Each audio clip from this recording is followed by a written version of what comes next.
ఈరోజే శీతల సప్తమి. ఎంతో పవిత్రమైన విశేషమైన రోజు. ప్రతి సంవత్సరం 2 సార్లు శీతల సప్తమి వస్తుంది. హిందూ మతం ప్రకారం శీతలా దేవత ఆరాధనకు ఎంతో ప్రాముఖ్యత ఉంది. మొదటిది శీతల సప్తమి పాల్గొన మాసంలో కృష్ణపక్షంలో సప్తమి రోజున వస్తుంది. రెండవది శ్రావణ మాసంలో శుక్ల పక్షంలో వస్తుంది. శీతల సప్తమి రోజున శీతలాదేవిని పూజించడం వల్ల శ్రేయస్సు కలుగుతుందని, సమస్యల నుండి ఉపశమనం లభిస్తుందని, అనారోగ్య సమస్యలు తొలగిపోతాయని శాస్త్రవచనం. దక్షిణాదిలో శీతలాదేవిని పోలేరమ్మగా పూజిస్తారు. శీతల సప్తమి రోజున శీతలాదేవిని పూజిస్తారు. ప్రజలు ఉదయాన్నే లేచి చల్లని నీటితో స్నానాన్ని చేస్తారు. మరి దీనికి సంబంధించిన పవిత్రమైన కథను ఇప్పుడు ఈ వీడియోలో తెలుసుకుందాం. పూర్వం ఒక బ్రాహ్మణ కుటుంబంలో సుశర్మ అనే పండితుడు ఉండేవాడు. అతనికి 7 అబ్బాయిలు. వారందరికీ పెళ్లిళ్లు జరిగినా సంతానం మాత్రం కలగలేదు. దీంతో ఆ కుటుంబమంతా ఎంతో విచారంగా ఉండేది. ఇలా జరిగిన తర్వాత కొన్నాళ్లకు ఒక వృద్ధ బ్రాహ్మణ మహిళ వారి ఇంటికి వచ్చి ఇలా పలికింది: ఓ బ్రాహ్మణుడా, నీ కొడుకుల చేత కోడళ్ల చేత శీతల సప్తమి వ్రతాన్ని చేయించు. ఈ వ్రత ప్రభావం వల్ల వారికి త్వరలోనే సంతానం కలుగుతుందని చెప్పి ఆ వృద్ధ బ్రాహ్మణ స్త్రీ అక్కడి నుంచి వెళ్ళిపోయింది. ఆమె చెప్పిన ప్రకారం కొడుకులు కోడళ్ళు ఉపవాసముండి వ్రతాన్ని చేశారు. ఇలా చేయడం వల్ల 1 సంవత్సరంలోపే ఆ కొడుకులకు పుత్రులు కలిగారు. ఇలా కొంతకాలం జరిగిన తర్వాత ఆ 7 కొడుకులు పౌరహిత్యంలో ఖాళీ లేక శీతల సప్తమి వ్రతాన్ని చేయడం మానేశారు. దీంతో అమ్మవారికి కోపం వచ్చింది. ఆ 7 బ్రాహ్మణుల కొడుకులు రాత్రికి రాత్రే చనిపోయారు. దీంతో కోడళ్ళు లబోదిబోమంటూ జరిగిన సంగతి భర్తలకు వివరించారు. అప్పుడు ఇరుగు పొరుగు వారు ఇలా పలికారు: శీతలాదేవికి కోపం వచ్చింది, అందుకే కొడుకులు చనిపోయారు అని వారు విన్నవించారు. దీంతో ఆ 7 కొడుకులు ఎంతో బాధతో అడవిలోకి వెళ్లారు. అక్కడ ఒక వృద్ధ బ్రాహ్మణ స్త్రీ వాళ్లకు కనిపించింది. ఆమె పూర్వం శీతలాదేవి వ్రతాన్ని ఆచరించమని చెప్పిన మహిళ. వెంటనే ఆ బ్రాహ్మణులు ఆమెకు నమస్కారం చేసి తప్పును క్షమించమని అభ్యర్థించారు. వెంటనే ఆ వృద్ధ బ్రాహ్మణ స్త్రీ, మీ కుమారులపై పెరుగును చల్లండి, అలా చేయగానే మీ కొడుకులు తిరిగి బతుకుతారు అని చెప్పింది. వెంటనే ఆ 7 తమ కుమారులపై పెరుగును చల్లారు. వెంటనే వారు పడుకున్నవారు లేచినట్లుగా లేచి నిలబడ్డారు.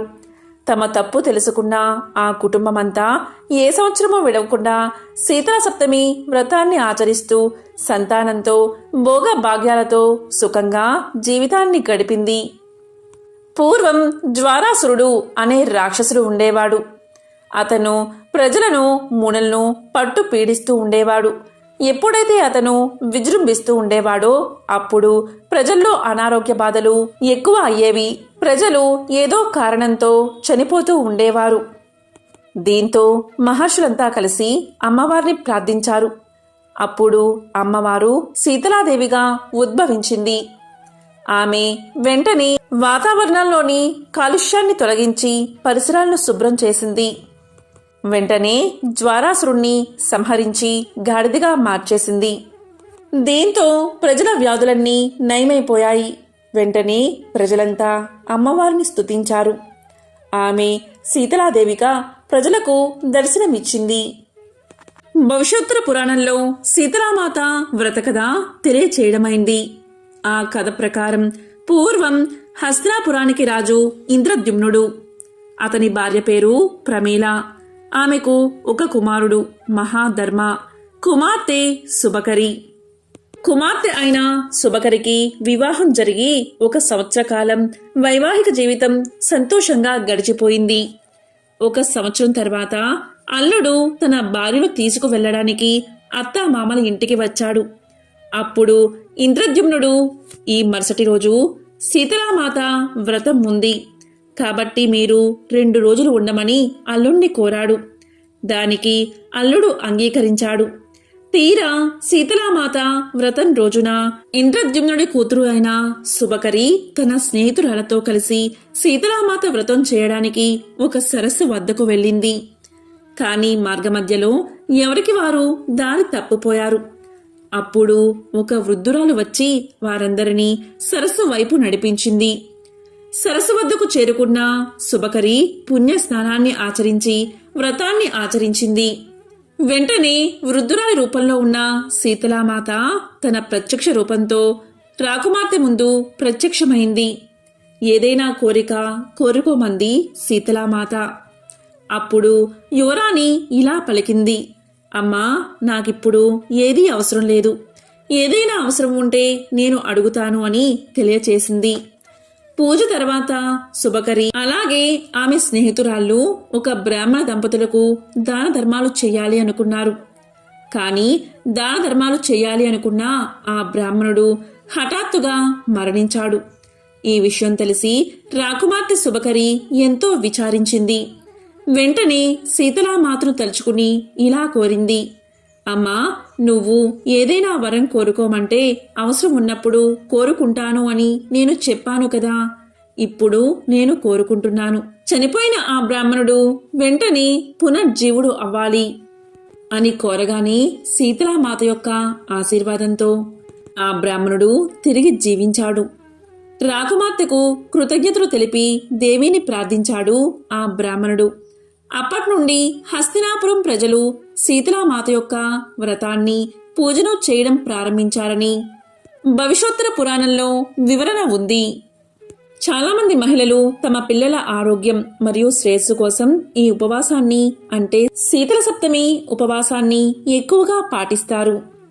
శీతల అంటే చల్లని అని అర్థం. ఆ మాత చల్లని చూపులతో వ్యాధులను నయం చేస్తుంది. అందుకే ఆమెను శీతలాదేవి అని పిలుస్తారు. ఈరోజే సోమవారం ఆ మహాశివయ్యకు ఎంతో ప్రీతికరమైన విశిష్టమైన రోజు.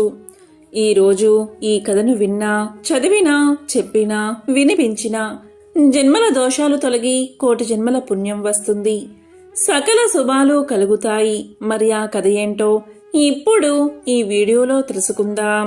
ఎంతో మహిమాన్వితమైన ఈ రోజు శివదేవుని కథను విన్నా, చదివినా, చెప్పినా, వినిపించినా సకల శుభాలు కలిగి ఆ శివపార్వతుల అనుగ్రహం మీకు కలుగుతుంది. తెలుగుదేశమున ఒకానొక గ్రామసీమలో బీదవాడైన శివయ్య అనే పేరుగల బ్రాహ్మణుడు నివసిస్తూ ఉండేవాడు.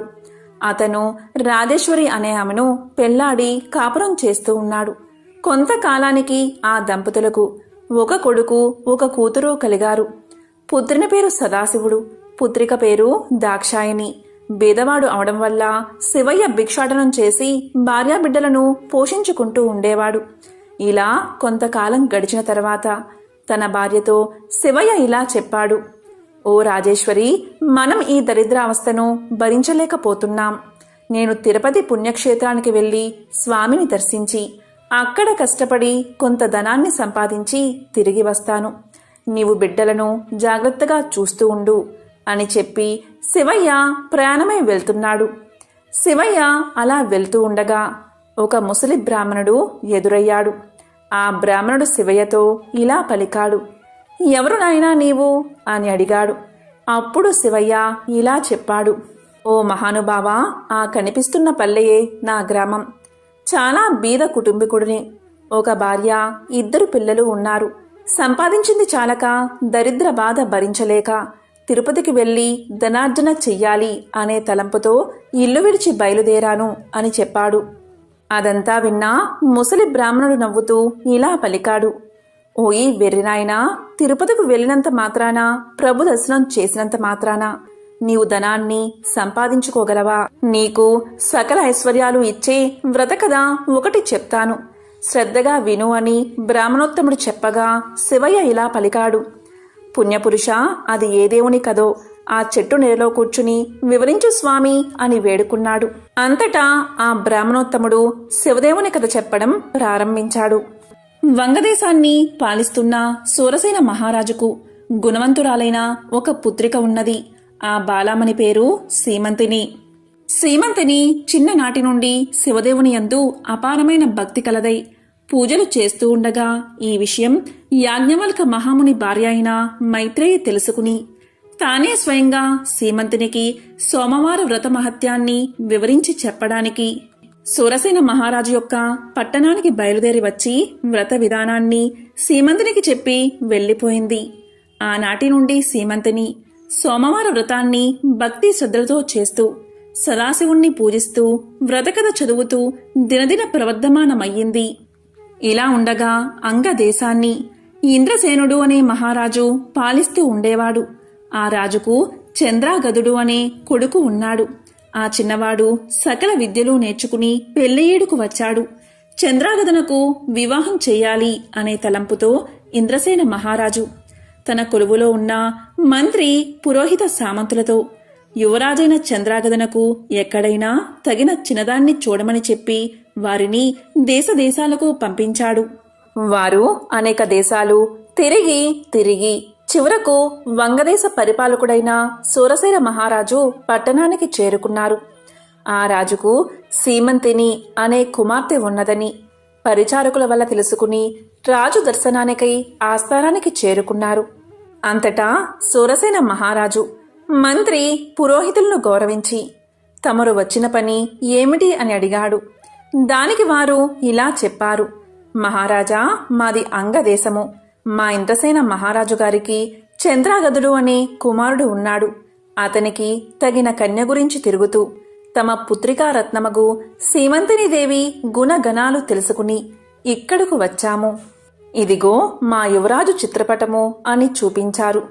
రాజు ఆ చిత్రపటాన్ని కుమార్తెకు చూపించి ఆమె సమ్మతికి సంతోషించి కళ్యాణ ముహూర్తం నిశ్చయించి మహావైభవంగా వివాహం చేశాడు. వివాహమైన కొంతకాలానికి ఒక రోజున చంద్రాగదుడు తన వినోదపు చెలికాండ్రతో యమునా నదీ తీరమున నావపై షికారు చేస్తున్న సమయంలో దురదృష్టవశాత్తు ఆ నావ నీటిలో మునిగిపోయింది. చంద్రాగదుడు తప్ప మిగిలినవారు చనిపోయారు. చంద్రాగదుణ్ణి నాగకన్యలు పట్టుకుని తమ రాజైన తక్షకుని వద్దకు తీసుకుపోయారు. అప్పుడు తక్షకుడు చంద్రాగదుని చూసి ఇతను ఎవరు, ఇక్కడకు ఎందుకు తీసుకువచ్చారు అని అడగగా నాగకన్యలు ఇలా చెప్పారు. మాకు తెలియదు మహారాజా, నీటి ప్రవాహంలో కొట్టుకుని పోతూ ఉండగా మాకు చిక్కడం వల్ల తమ దగ్గరకు తీసుకువచ్చాము అని సమాధానం చెప్పారు. దానితో తక్షకుడు దివ్య దృష్టి వల్ల చంద్రాగదుని వృత్తాంతం తెలుసుకుని ఇతడు సామాన్యుడు కాడు. ఇతని ధర్మపత్ని సీమంతినీదేవి శివుణ్ణి ఆరాధిస్తూ సోమవార వ్రత ప్రభావం కల మహాపతివ్రత. అందువల్లే ఇతడు నీటిలో పడిపోయినా ప్రాణాలు విడవక మీకు చిక్కడం వల్ల అతన్నికే విధమైన అపాయము కలగలేదు అని నాగకన్యలకు చెప్పాడు. ఈ సంభాషణంతా వింటున్న చంద్రాగదుడు భయపడుతూ దిక్కులు చూడసాగాడు. అంత తక్షకుడు చంద్రాగదుని వీపు చరిచి ధైర్యం కలగజేసి తన దగ్గర ఉన్న విలువైన మణులు ఇచ్చి ఆ మణుల యొక్క ప్రభావం కూడా తెలియచేసి భూలోకానికి సాగనంపాడు. అక్కడ సీమంతిని తన భర్త జాడ తెలియనందున నామ ప్రమాదంలో చెలికాండ్రతో పాటు తన భర్త కూడా మరణించి ఉంటాడని తలపోసి పరిపరి విధాలా విచారిస్తూ ఇలా బాధపడింది. ఓ శివదేవా, తల్లి పార్వతి, నేను విడవకుండా ఆచరిస్తున్న సోమవార వ్రతం యొక్క ఫలితం ఇదేనా అని దుఃఖిస్తూ కనులు మూసుకునగా అప్పుడు స్వప్నంలో జగజ్జనని ఇలా పలికింది. అమ్మాయి, నీ భర్తకు ఏమీ భయం లేదు, విచారించకు, సజీవుడై ఉన్నాడు, త్వరలో నీ దగ్గరకు చేరుకుంటాడు అని చెప్పి అమ్మవారు అంతర్ధానమయ్యింది. అంతలో సీమంతిని మేల్కొని స్వప్నంలో దేవి చెప్పిన వాక్యాలు వృధా కావని మనస్సులో ధైర్యం చేసుకుని యథాప్రకారంగా సోమవార వ్రతాన్ని చేస్తూ ఉండగా దివ్య ప్రభావం కల మణులతో చంద్రాగదుడు తన దేశానికి తిరిగి వచ్చాడు. ఇంద్రసేన మహారాజు కొడుకు రాకకు సంతోషించి జరిగిందంతా తెలుసుకుని తన కుమారుడు సజీవుడుగా ఉన్నాడని మహిమగల మల్లతో తిరిగి వచ్చాడు అని ఆ శుభవార్తను సూరసేన మహారాజుకు కబురంపి శుభముహూర్తాన సీమంతిని దేవికి చంద్రాగదనకు వైభవోపేతంగా పట్టాభిషేకం చేశాడు. సీమంతినీదేవి చంద్రాగదులు తమ దేశ ప్రజలకు సోమవార వ్రత ప్రభావం గురించి శివదేవుని మహిమల గురించి బోధిస్తూ ధర్మ మార్గంలో రాజ్యపాలన చేస్తూ ఉన్నారు. సీమంతినీదేవి తన సోమవార వ్రత మహిమ వల్లే ఐదోతనం కాపాడుకోగలిగినదని ప్రజలంతా భావించి తాము కూడా సోమవార వ్రతం చేసి సకల సంపదలతో సుఖంగా ఉన్నారు అని ముసలి బ్రాహ్మణుడు శివయ్యతో చెప్పి ఇంకా ఇలా పలికాడు.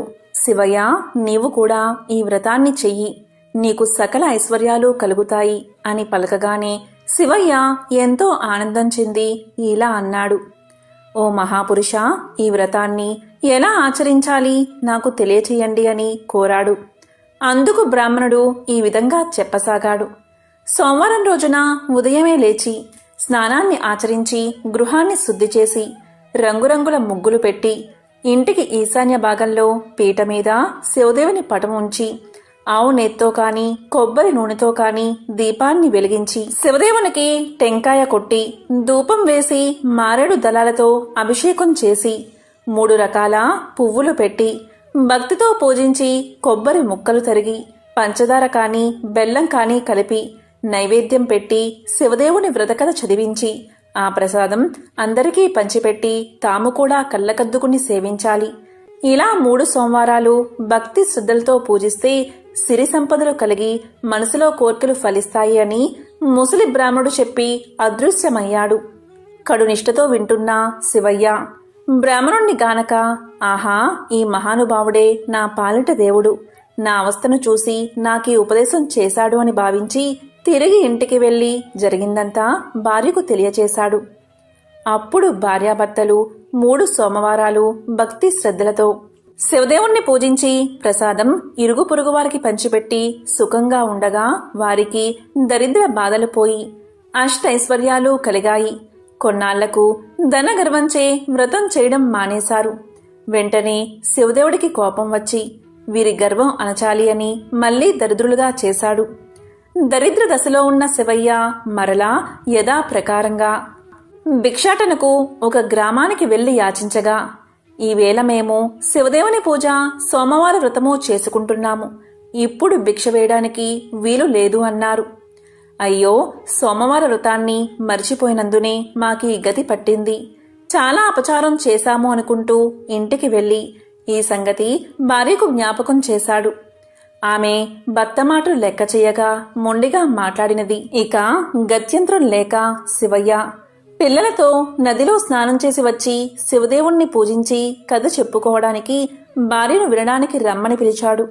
తాను కథ కూడా వినను అని ఆమె చెప్పగాని ఆమె నేత్రాలు కనిపించకుండా పోయాయి. అప్పుడు భర్త అయిన శివయ్య ఇలా పలికాడు. ఓసి పిచ్చిదానా, శివదేవుని పూజ మానావు, కథ కూడా విన్నన్నావు, నేను బేదవాడిని అయిపోయాను, నీవు అందురాలివి అయిపోయావు, కనుక చేసిన తప్పులు క్షమించమని లెంపలు వేసుకో అని గట్టిగా మందలించాడు. వెంటనే భార్య అలాగే చేసి స్నానాన్ని ఆచరించి సోమవార వ్రతాన్ని ఆచరించి ప్రసాదం కళ్ళకొద్దుకుని సేవించింది. వెంటనే కన్నులు కనిపించాయి, పోయిన ఐశ్వర్యం కలిగినది. ఆనాటి నుండి ప్రతి సోమవారం ఆ దంపతులతో పాటే ఆ గ్రామస్తులు కూడా శివదేవుణ్ణి మారేడు దళాలతో పూజిస్తూ సకల ఐశ్వర్యాలతో తులతూగుతున్నారు. కాబట్టి ఈ సోమవార వ్రతము శివదేవుని పూజ ఎవరు చేస్తారో వారు ఇహమందు సర్వసుఖాలు పరమందు మోక్షాన్ని పొందుతారు. ఈ కథ విన్నవారికి చదివిన వారికి సాంబశివుడు సకల ఐశ్వర్యాలు ప్రసాదించునని సూత పౌరాణికుడు సౌనకాది ముళ్లకు బోధించాడు. సోమవార వ్రత కథ. ఆ కథ ఏమిటో ఇప్పుడు ఈ వీడియోలో తెలుసుకుందాం. పూర్వం ఒకప్పుడు ఒక నగరంలో ఒక సంపన్న వ్యాపారి ఉండేవాడు. అతను అపారమైన సంపదను కలిగి ఉండేవాడు. అతనికి అన్ని సంపదలు ఉన్నా, సుఖాలు ఉన్నా కూడా కొడుకులు లేని కారణంగా ఎంతో విచారంగా ఉండేవాడు. కొడుకు పుట్టాలని ఆ సంపన్న వ్యాపారి క్రమం తప్పకుండా సోమవార వ్రతాన్ని ఆచరించేవాడు. అతను ప్రతిరోజు శివాలయానికి వెళ్లి అక్కడున్న శివ పార్వతులను పూర్తి విశ్వాసంతో పూజించేవాడు. ఇక పార్వతీదేవి ఆ సంపన్నుడి భక్తికి ఎంతో సంతోషించి మహాశివుడితో ఇలా పలుకుతుంది. స్వామి, ఈ సంపన్న వ్యాపారి మీకు నమ్మకమైన భక్తుడు. అతను క్రమం తప్పకుండా సోమవారం ఉపవాసం ఉంటాడు, సోమవార వ్రతాన్ని ఆచరిస్తాడు. కాని ఇప్పటికీ అతనికి కొడుకులు లేరు. అతను ఎంతో భక్తి శ్రద్ధలతో సోమవార వ్రతాన్ని ఆచరిస్తున్నాడు. కనుక అతని కోరిక తీర్చండి అని అడుగుతుంది. పార్వతీదేవి మాటలు విన్న పరమశివుడు ఇలా అంటాడు, పార్వతి, నీవు అన్న మాటలు అక్షరాలా సత్యం. నీవు కోరినట్లు అతనికి వరాన్ని ప్రసాదిస్తున్నాను. అతనికి ఒక పుత్రుడు కలుగుతాడు. కాని అతడు కొద్ది కాలం మాత్రమే జీవిస్తాడు అని పలకగానే ఇదంతా ధనిక వ్యాపారి వింటాడు. ఇలా పార్వతీ పరమేశ్వరులు మాట్లాడుకోవడం, సోమవార వ్రత ఫలితం వల్ల వారి మాటలు ఈ ధనిక వ్యాపారికి వినబడతాయి. కాలక్రమేణా ఆ వ్యాపారి భార్య ఒక అందమైన కొడుకుకు జన్మను ఇస్తుంది. ఇక దీంతో ఆ ధనికుడి ఆనందానికి అవధులు లేకుండా పోతాయి. అతను కొడుకు పుట్టినందుకు గాను గొప్ప ఆడంబరంగా అందరికీ తెలిసేలా పండుగలు జరుపుకుంటాడు. ఆ రోజు పేదలకు అన్నదానం, బట్టలు మరియు ధనాన్ని పంచిపెడతాడు. ఇక అక్కడికి వచ్చిన వారంతా అతని కుమారుడు నిండు నూరేళ్లు జీవించేలా ఆశీర్వదిస్తారు. కాని తన కొడుకు 12 మించి జీవించడని మృత్యుదేవత అయిన యముడు ఎవరినీ విడిచిపెట్టడని తెలిసిన ఆ వ్యాపారి ఎంతో విచారంగా ఉంటాడు. ఇక పరిస్థితి తెలుసుకుని ఆ వ్యాపారి సోమవార వ్రతాన్ని మరింతగా చెయ్యాలని నిర్ణయించుకుంటాడు. ఆ విధంగా పూజలు చేసినా కూడా తన కొడుకు బతకడం కష్టమని తెలిసి కూడా వ్యాపారి పూజలు మాత్రం మానడు.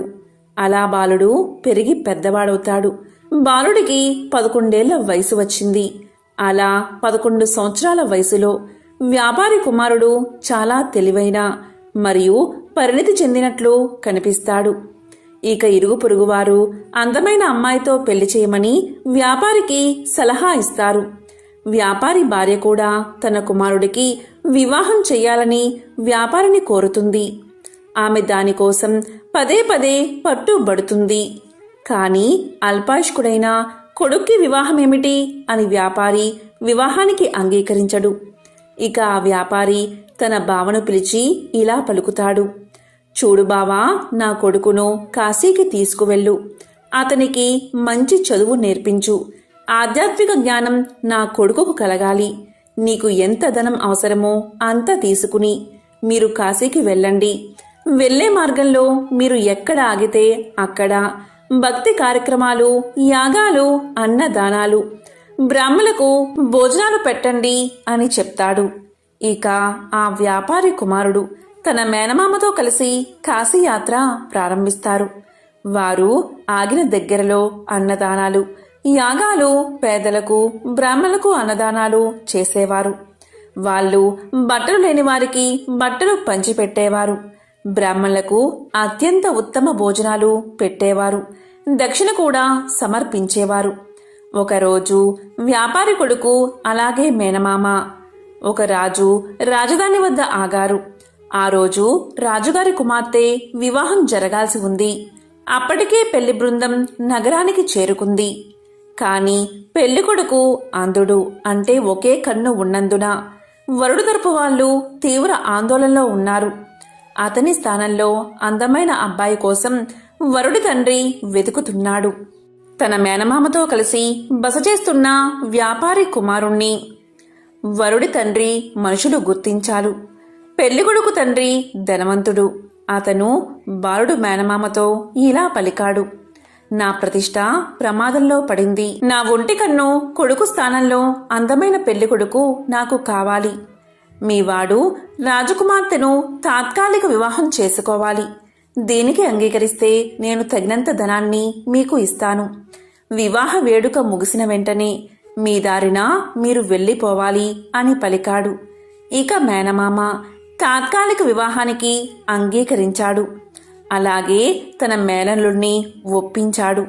పెళ్లి ఊరేగింపులో తలపై కవాతుతో అందమైన వరుణ్ణి చూసిన వధువు తరపు వాళ్ళు ఎంతో గొప్పగా చెప్పుకున్నారు. వ్యాపారి కుమారుడు మరియు రాజకుమార్తె అగ్నిగుండం చుట్టూ తిరిగి వివాహం చేసుకున్నారు. వారు బయలుదేరే సమయంలో వ్యాపారి కొడుకు తన వధువు కండువాను తీసుకుని దానిపై ఇలా రాశాడు, ఇప్పుడు మనం భార్యాభర్తలం. నేను రాజు కొడుకును కాదు, నేను ఒక ధనిక వ్యాపారి కొడుకుని. నేను ఆధ్యాత్మిక విద్య కోసం కాశీకి వెళ్తున్నాను. నీ నిజమైన వరుడు గుడ్డివాడు. అతనికి ఒక కన్ను లేదు. అని రాశాడు. కండువాపై ఏదో సందేశం రాయడం రాజకుమార్తె గమనించింది. కాని ఆ సమయంలో ఆమె దాన్ని చదవలేకపోయింది. పెళ్లి బృందం బయలుదేరబోతున్నప్పుడు వధువు ఆ సందేశాన్ని చదివింది. అసలు విషయం తెలిసి కంగు తిన్నది. అప్పటికే ఆ వ్యాపారి కొడుకు వెళ్ళిపోయాడు. ఒంటి కన్ను పెళ్లి కొడుకుతో పాటు వెళ్లేందుకు రాజకుమార్తె నిరాకరించింది. ఇక పెళ్లి బృందం వధువు లేకుండానే తిరిగి తమ రాజ్యానికి వెళ్లిపోయింది. ఇక వ్యాపారి కొడుకు కాశీకి చేరుకుని ఆధ్యాత్మిక అధ్యయనానికి పూర్తిగా అంకితమయ్యాడు. అతని మేనమామ శివుడి పేరు మీద భక్తి కార్యక్రమాలు ఏర్పాటు చేసి తన సోదరి కుమారుడి శ్రేయస్సు కోసం ప్రతిరోజు విరాళాలు ఇచ్చేవాడు. ఇలా ఉండగా అతనికి 12 ఏళ్లు వచ్చాయి. 12వ సంవత్సరం చివరి రోజున వ్యాపారి కుమారుడికి ఛాతీలో నొప్పి పుట్టింది. అతని మేనమామ అతని దినచర్య ప్రకారం దానాలు విరాళాలు ఇచ్చి గదిలోకి వెళ్లి చూడగా బాలుడు శవమై కనిపించాడు. అది చూసి మేనమామ శోకంతో ఏడ్చాడు. కాని బ్రాహ్మణులు శవ ఇంట్లో భోజనం చెయ్యరు కాబట్టి తాను బయటపడితే అన్నదానం వృధా అవుతుందని మౌనంగా ఉండి అన్నదానాన్ని జరిపించాడు. ఇక అన్నదానం అయిపోయాక అందరూ వెళ్లిపోయాక బిగ్గరగా ఏడవడం మొదలుపెట్టాడు. చాలామంది ఆయన చుట్టూ చేరారు. అదృష్టం కొద్దీ శివుడు పార్వతీదేవి కూడా ఆ ఇంటి బయటగా వెళ్తున్నారు. ఆ రోద విని పార్వతి యొక్క మనసు కరిగిపోయింది. ఆమె శివుడితో ఇలా పలుకుతుంది: స్వామి, యముణ్ణి ఆ బాలుడి ప్రాణాలు తిరిగి ఇవ్వమని అడగండి. యముడు ఎప్పుడూ మీ ఆజ్ఞపైనే నడుస్తాడు కదా. దయచేసి ఆ బాలుని రక్షించండి. మీరు సమస్త ప్రాణులకు రక్షకుడు అని పార్వతీదేవి వేడుకుంది. పార్వతీదేవి మాటలు విన్న శివుడు తన కుటుంబానికి తన పట్ల ఉన్న భక్తి కారణంగా ఆ బాలుణ్ణి బతికించడానికి అంగీకరిస్తాడు. అలా మహాశివుడు పవిత్ర గంగానదిలో ప్రవహించే నీటిని చేతిలోకి తీసుకుని మృతదేహంపై చల్లుతాడు. అలా గంగానది యొక్క నీళ్లు చల్లగానే ఆ బాలుడు నిద్రలోంచి లేచినట్లుగా లేచి కూర్చుంటాడు. దీంతో మేనమామ ఎంతో సంతోషిస్తాడు. ఇక ధనికుని కుమారుడు ఆధ్యాత్మిక విద్య ముగిసాక ఈ ఇంటికి తిరుగు ప్రయాణం కడతాడు. అలా మేనమామ మేళంలో కలిసి తిరుగు ప్రయాణంలో మళ్లీ ఆగిన దగ్గరల్లా అన్నదానాలు, వస్త్రదానాలు, యాగాలు చేస్తారు. అలా వారు అబ్బాయి వివాహం చేసుకున్న నగరానికి చేరుకుంటారు. ఇక ఆ దేశపు రాజు యువరాణి వెంటనే ఆ బాలుణ్ణి గుర్తిస్తారు. ఇక రాజు ఆ బాలుణ్ణి తన రాజ్యానికి తీసుకుపోయి ఒక శుభదినాన తన కుమార్తెను అతని వెంట పంపిస్తాడు. ఎంతో ధనాన్ని కూడా ఇస్తాడు. ఇక వ్యాపారి కుమారుడు తన వధువుతో సహా తన నగరానికి చేరుకుంటాడు.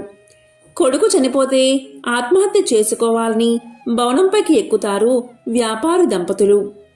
తర్వాత తల్లిదండ్రులు జరిగిందంతా తన కుమారుడి ద్వారా తెలుసుకుని తన కుమారుణ్ణి బతికించినందుకు మహాశివుణ్ణి పరిపరి విధాలా స్తుతిస్తారు.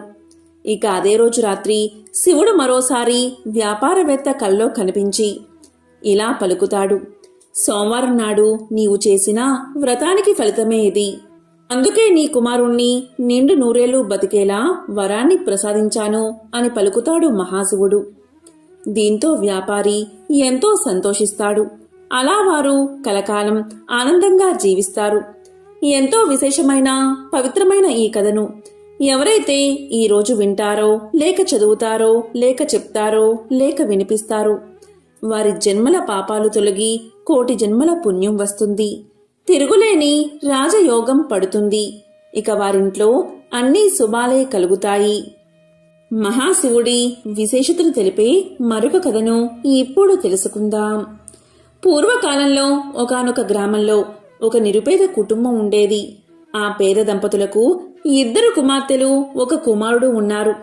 వారి కుటుంబం జరుగుబాటు కూడా చాలా దుర్భరంగా ఉండడం వల్ల పెద్దవాళ్లైన 2 కుమార్తెలు అడవికి వెళ్లి కట్టెలు ఏరుకుని వచ్చి వాటిని గ్రామంలో అమ్మి కుటుంబ పోషణ కొనసాగిస్తూ ఉండేవారు. ఇలా కాలం గడుస్తూ ఉండగా ఒకనాడు ఆ అక్కా చెల్లెళ్ళు పుల్లలు ఏరుకుని గ్రామానికి వస్తూ ఉండగా పులిమేరలోని ఒక ఇంట్లో ఏదో పూజ చేయడం చూసి ప్రసాదం తెచ్చుకోవాలని అక్కడకు వెళ్తారు. అక్కడ జరిగే పూజా కార్యక్రమం చూసి ముచ్చటపడి ఆ అమ్మాయిలిద్దరూ పూజ గురించి, చేసే విధానం గురించి ఇంటి యజమాన్ని అడిగి తెలుసుకుంటారు. ఇక ప్రసాదం తీసుకుని ఇంటికి వెళుతున్న వాళ్లకు ఆ పూజ తాము కూడా చేసుకోవాలన్న ఆశ కలుగుతుంది. ఒక చెట్టు మొదట తమ గంపలు దింపి అక్కడ శుభ్రం చేసి మర్రి ఆకులు, మర్రి పళ్ళు, పత్రి పోగు చేసుకుని వచ్చి నువ్వే మా దేవుడివి అని అక్కడ గల ఒక రాతిని ఆ చెట్టు మొదట్లో పెట్టి పూజ చేసి స్వామి ఇవే తమలపాకులు, ఇవే వక్కలు, ఇవే పళ్ళు అని మర్రి ఆకులను, మర్రి పళ్ళను, మర్రి ఊడలను పెడతారు. ఇవే తోరాలు అనుకోమని మర్రి ఊడలను స్వామి ముందు పెట్టి భక్తితో పూజ చేస్తారు ఆ అక్కా చెల్లెళ్ళు. తరువాత వారు ఇంటికి బయలుదేరుతూ తమ తమ గంపలను నెత్తిన ఎత్తుకోబోగా వాటిలోని పుల్లలన్నీ బంగారు పుల్లలుగా మారిపోతాయి. వారు ఆనందంతో ఇంటికి వెళ్లి తల్లిదండ్రులకు జరిగిందంతా చెప్తారు. ఆ పుల్లలు అమ్ముకుని శ్రీమంతులు అయిపోతారు.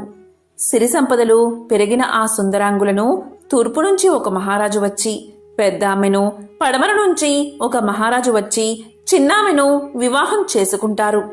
ఆ అక్క చెల్లెలిద్దరూ వారి వారి రాజ్యాలకు వెళుతూ భక్తి శ్రద్ధలతో ప్రతి సంవత్సరం కార్తీక మాసంలో ఈ నోము నోచుకోమని చెప్పి వెళ్తారు. వారిద్దరూ ఆ ప్రకారం తమ రాజ్యాలలో నోము నోచుకుంటూ కాలం గడుపుతూ ఉంటారు. ఇక కుమారుడు పెరిగి పెద్దవాడవుతాడు. ఇక తల్లి కార్తీక నోమును భారీగా చెయ్యాలని సంకల్పం చేసుకుంటుంది. ఇక పాత తోరాలు తీసి పెరట్లో కాకరపాదు మీద విసిరేస్తుంది. వాటి స్థానంలో బంగారు తోరణాలు చేస్తుంది. నవకాయ పిండి వంటలతో గారెలు, బూరెలు, వీటితో భోజనాలు ఏర్పాటు చేస్తుంది. ఇక గ్రామస్తులంతా తల్లి కొడుకులను ఎంతగానో ప్రశంసిస్తారు. ఇక తోరాన్ని ఎప్పుడైతే ఆమె కాకర పాదు మీద విసిరేసిందో అప్పట్నుంచి ఆ మహాశివుడి కరుణ మందగిస్తుంది.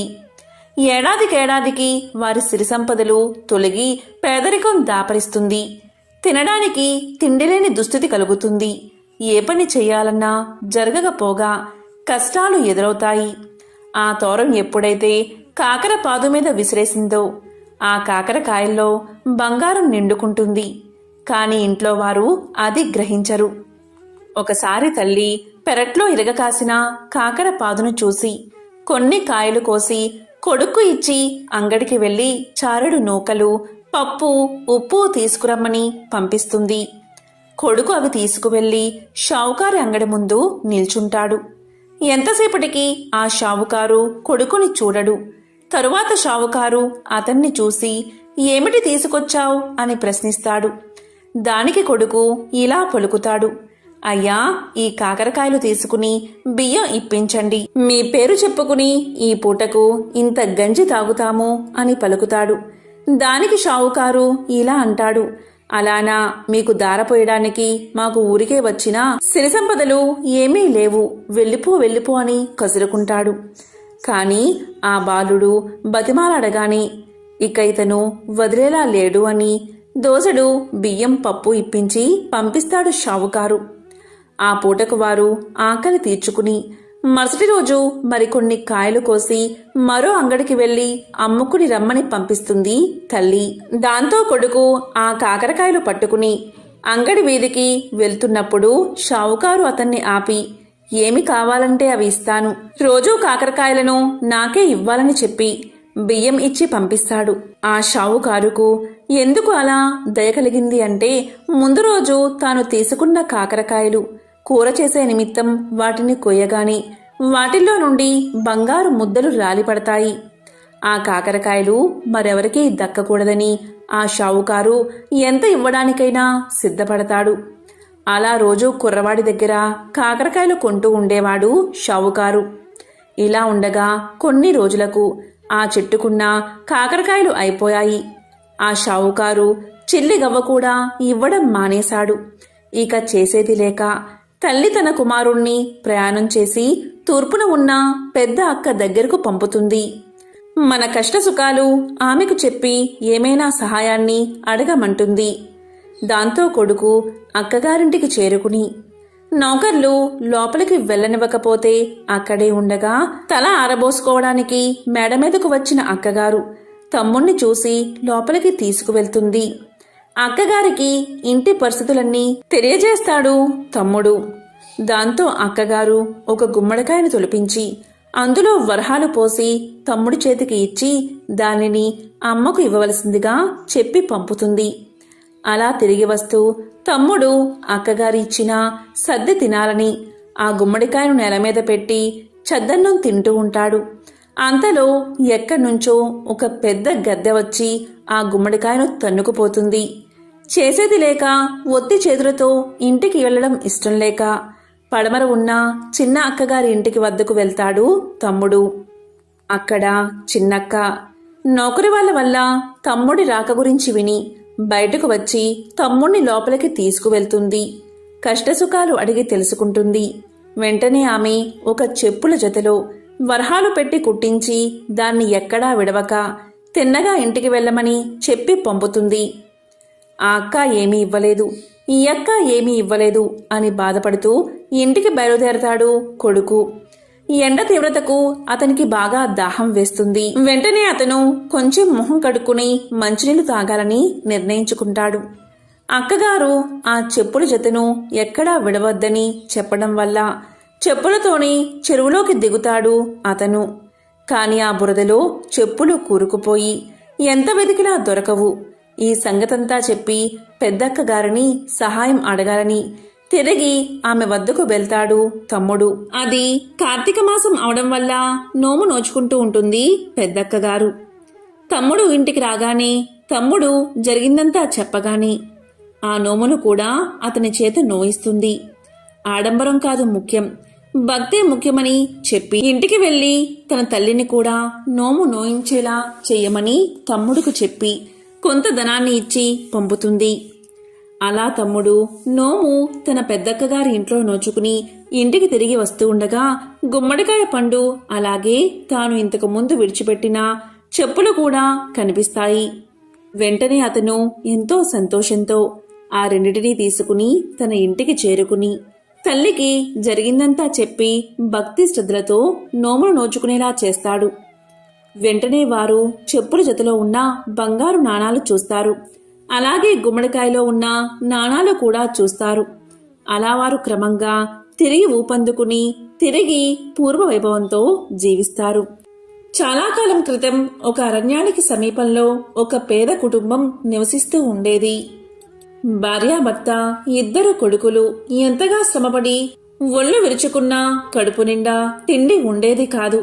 అలాగే బట్టలు కూడా లేక చిరిగినవి తొడుక్కుంటూ కాలం గడుపుతూ ఉండేవారు.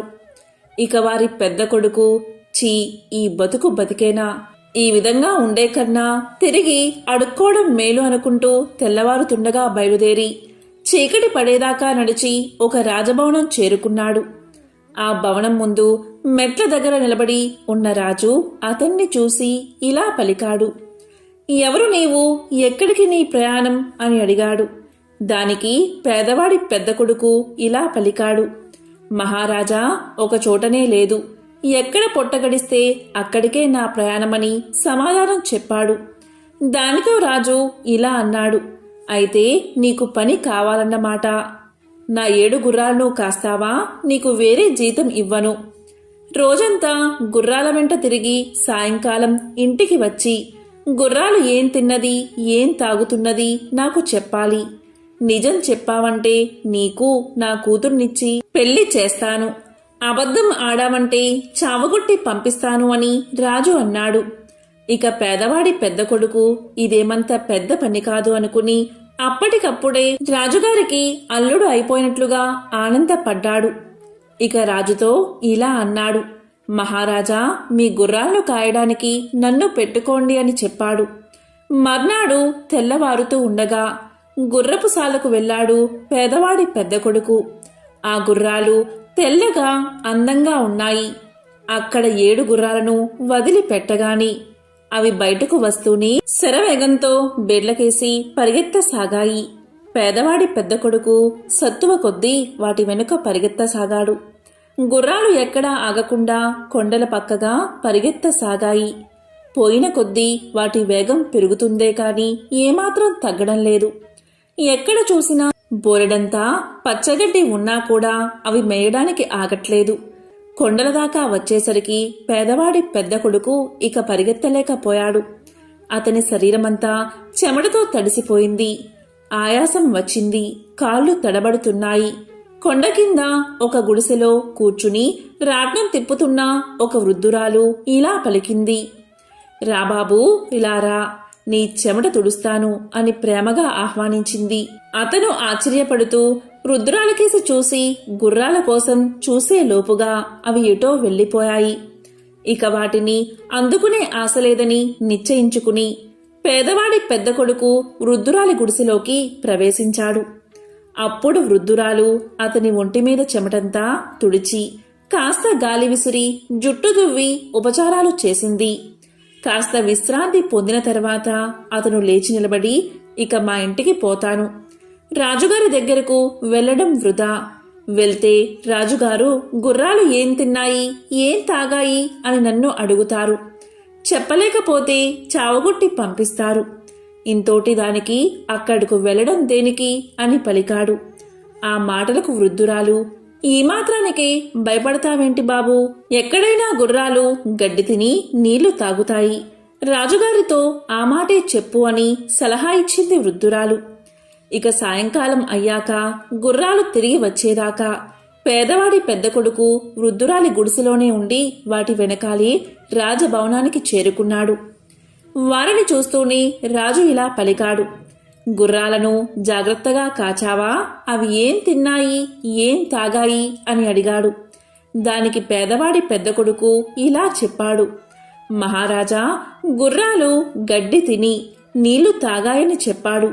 ఇక రాజు వాడిని పట్టుకుని చావబాది కొట్టి పంపించండి అని కోపంగా భటులను ఆజ్ఞాపించాడు. వృద్ధురాలి సలహా విన్నందుకు ఉళ్లంతా ఊనం చేయించుకుని పేదవాడి పెద్ద కొడుకు సగం ప్రాణంతో ఇంటికి చేరుకున్నాడు. ఇక పెద్ద కొడుకు తిరిగి రాగానే చిన్న కొడుకు తన పొట్ట తాను పోసుకుంటానని ఇంటి నుంచి బయలుదేరాడు. అతను కూడా ఒక రోజంతా నడిచి చీకటి పడే వేళకు రాజభవనం చేరుకున్నాడు. రాజు తన గుర్రాలు కాయమని అవి ఏం తిన్నాయో ఏం తాగాయో చెప్పమని నిజం చెప్తే తన కూతుర్నిచ్చి పెళ్లి చేస్తానని, అబద్ధం చెప్తే చావగొట్టి పంపిస్తానని చెప్పాడు. అందుకు పేదవాడి చిన్న కొడుకు కూడా సిద్ధపడ్డాడు. మర్నాడు తెల్లవారుతూ ఉండగానే గుర్రాలను వదిలారు. అవి పరిగెత్తసాగాయి. చిన్నవాడు వాటికంటే ముందే పరిగెత్తుతూ రండి, నాతో కలిసి పరిగెత్తండి అని వాటిని ఆహ్వానించాడు. గుర్రాలు కొండ ప్రాంతానికి చేరేసరికి చిన్నవాడు పరిగెత్తుతూనే ఉన్నాడు. అతనికి పరిగెత్తడం వల్ల చెమటలు కారుతున్నాయి. కాని పరుగు మాత్రం మానలేదు. ఇంతలో గుడిసెలో ఉన్న వృద్ధురాలు, రాబాబూ, రా, చెమట తుడుస్తాను అని ఆహ్వానించింది. దానికి చిన్నవాడు, నేను నీకు చిక్కితేనే కదా అని అంటూ గుర్రాలతో సమానంగా పరిగెత్తసాగాడు. కాని గుర్రాలు ఇక అతన్ని దాటిపోయేటట్లు కనిపించాయి. దీంతో చిన్నవాడు అన్నిటికన్నా వెనుక ఉన్న గుర్రం జూలు పట్టుకుని ఎగురుతూ దాని మీద కూర్చుని ఉన్నాడు. ఆ గుర్రాలు చాలా దూరం పరిగెత్తి ఒక దట్టమైన అరణ్యం మధ్య ఉన్న ఒక దేవాలయ ప్రాకారం వద్దకు వెళ్లి నిల్చున్నాయి. అదే వాటి గమ్యస్థానమని గ్రహించిన చిన్నవాడు తాను ఎక్కిన గుర్రం నుండి కిందకు దిగి ఆలయ ప్రాంగణం వైపు నడిచాడు. గుర్రాలు ఒక్కొక్కటిగా ఆలయ ప్రాంగణంలోకి అడుగు పెట్టగానే అందమైన యువకులుగా మారిపోయాయి. ఈ వింత పరివర్తన చూస్తూనే చిన్నవాడు ఆశ్చర్యపోయాడు. ఆ యువకుల్లో ఒకడు పేదవారి చిన్న కొడుకును దగ్గరకు పిలిచి తమ విషయం ఇలా చెప్పాడు. మేము 7 రాజుగారి కొడుకులం. మా నాన్న నీకిచ్చి పెళ్లి చేస్తానన్నది మా చెల్లెల్నే. దారిలో నిన్ను పిలిచిన ముసలిది మంత్రగత్తె. తన మంత్రశక్తితో మమ్మల్ని ఇలా మాయ చేసింది. దాని మంత్రం ఈ ఆలయ ఆవరణలో అస్సలు పనిచేయదు. అందుచేత పగలు సాధ్యమైనంతసేపు మనుషులుగా ఉంటాం. మనుషులు తినే తిండే తింటాం. మనుషులు తాగే పానీయాలే తాగుతాం. మేమేమి తింటామో ఏమి తాగుతామో నువ్వే చూస్తావు కనుక ఆ సంగతి మా నాన్నకు చెప్పు. అలా చెప్పగానే ఆయన మా చెల్లెల్ని నీకిచ్చి వివాహం చేస్తాడు.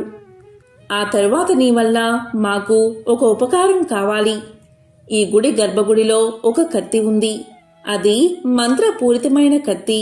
నీవు దాన్ని తీసుకుని మాతో పాటు ఇంటికి వచ్చి రాత్రి మేము గురపుశాలలో కట్టి ఉన్నప్పుడు ఆ కత్తితో మా తలలు నరికేయి.